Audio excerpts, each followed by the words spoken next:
Halo semuanya, perkenalkan, nama saya Natasha Savitri. Hari ini saya akan membahas materi tentang keseimbangan perekonomian dua sektor. Apa yang dimaksud perekonomian dua sektor? Yang dimaksud dengan perekonomian dua sektor adalah perekonomian yang terdiri dari sektor rumah tangga dan perusahaan. Ini berarti dalam perekonomian itu dimisalkan tidak terdapat kegiatan pemerintah dan perdagangan luar negeri. Aliran-aliran pendapatan mempunyai ciri-ciri sebagai berikut. Sebagai balas jasa kepada penggunaan faktor-faktor produksi yang dimiliki sektor rumah tangga oleh sektor perusahaan. Sektor rumah tangga akan memperoleh aliran pendapatan berupa gaji dan upah, sewa, bunga, dan untung. Sebagian besar dari berbagai jenis pendapatan yang diterima oleh sektor rumah tangga akan digunakan untuk konsumsi. Sisa dari berbagai jenis pendapatan rumah tangga yang tidak digunakan untuk pengeluaran konsumsi akan ditabung dalam institusi-institusi keuangan. Pengusaha-pengusaha yang memerlukan modal untuk melakukan investasi akan meminjam tabungan yang dikumpulkan oleh institusi-institusi keuangan dari sektor rumah tangga. Hubungan di antara konsumsi dan pendapatan. Pada pendapatan yang rendah, rumah tangga mengkorek tabungan. Kenaikan pendapatan menaikkan pengeluaran konsumsi. Biasanya pertambahan pendapatan adalah lebih tinggi daripada pertambahan konsumsi. Pada pendapatan yang tinggi, rumah tangga menabung. Disebabkan pendapatan selalu lebih besar dari pertambahan konsumsi, maka pada akhirnya rumah tangga tidak mengkorek tabungan.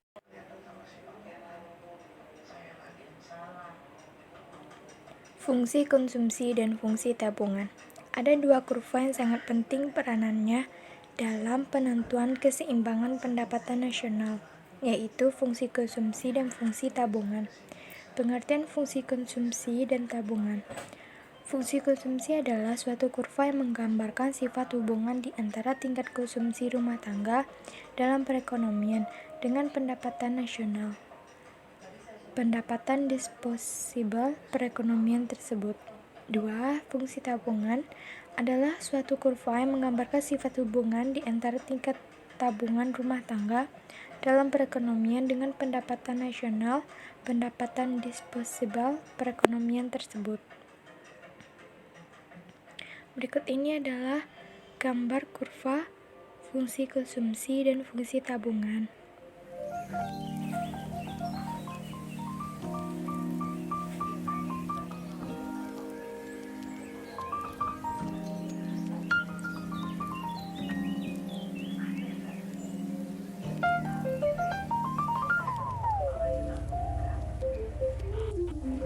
Persamaan fungsi konsumsi dan tabungan.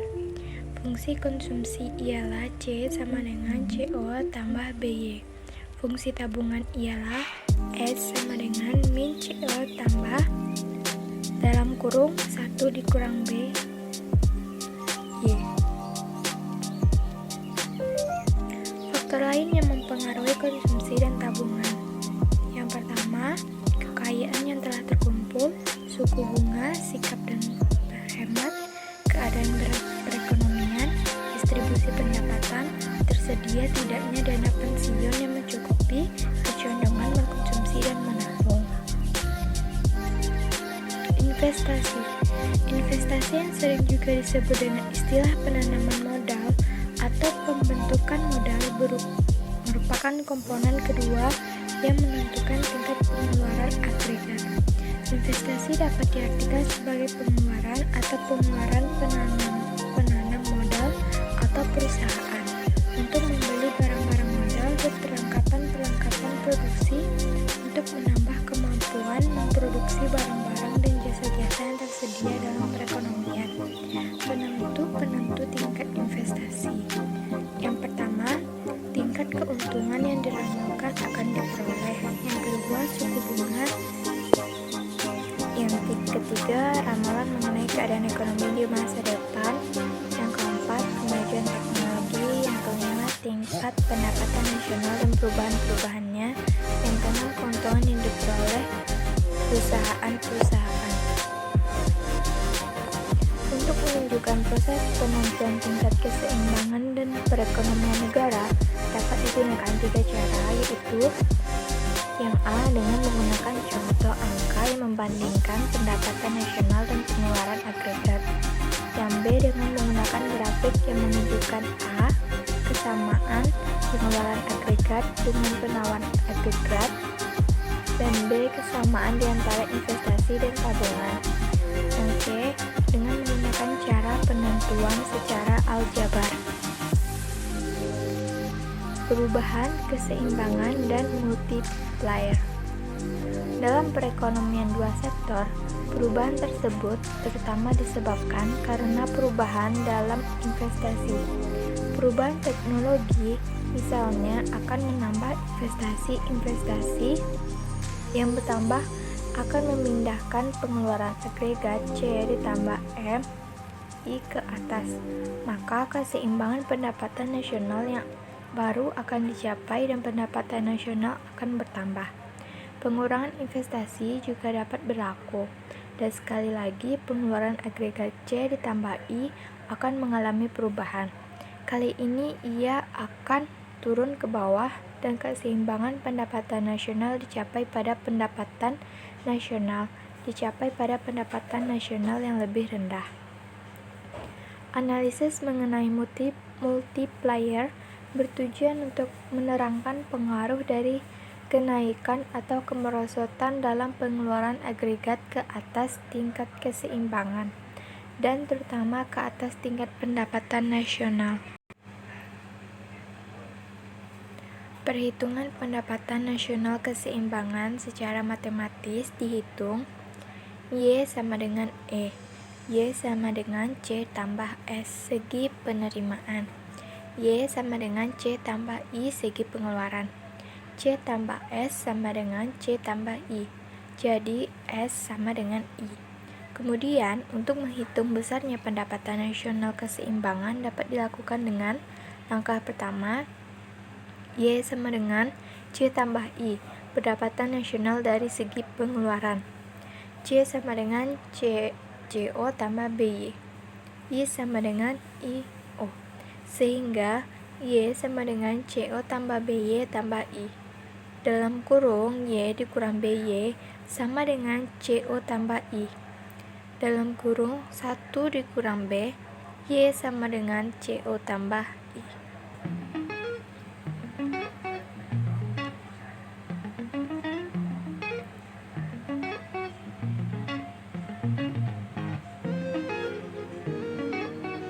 Pendapatan nasional juga dapat dihitung dari segi penerimaannya, yaitu dengan cara Y sama dengan C tambah S, S sama dengan Y dikurang C, S sama dengan Y dikurang CO tambah BY, S sama dengan Y dikurang CO dikurang BY, S sama dengan Y dikurang BY dikurang CO, S sama dengan dalam kurung 1 dikurang B, Y dikurang CO, atau S sama dengan min CO tambah 1 dikurang B, Y. Langkah 2, C sama dengan CO tambah BY. Langkah 3, S sama dengan min CO tambah 1 dikurang B, Y. Langkah 4, Y sama dengan C atau YBEB. Y sama dengan CO tambah BY, Y dikurang BY sama dengan CO.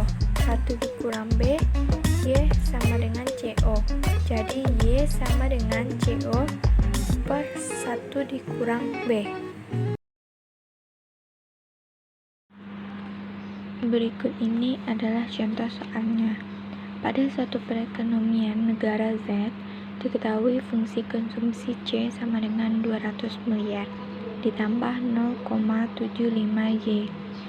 Sedangkan besarnya pengeluaran investasi perusahaan atau I sebesar 300 miliar. Tentukan 1. Besarnya pendapatan nasional keseimbangan, 2. Besarnya konsumsi keseimbangan, 3. Besarnya tabungan keseimbangan, 4. Gambar grafik fungsi konsumsi, tabungan, dan investasi dalam keadaan keseimbangan.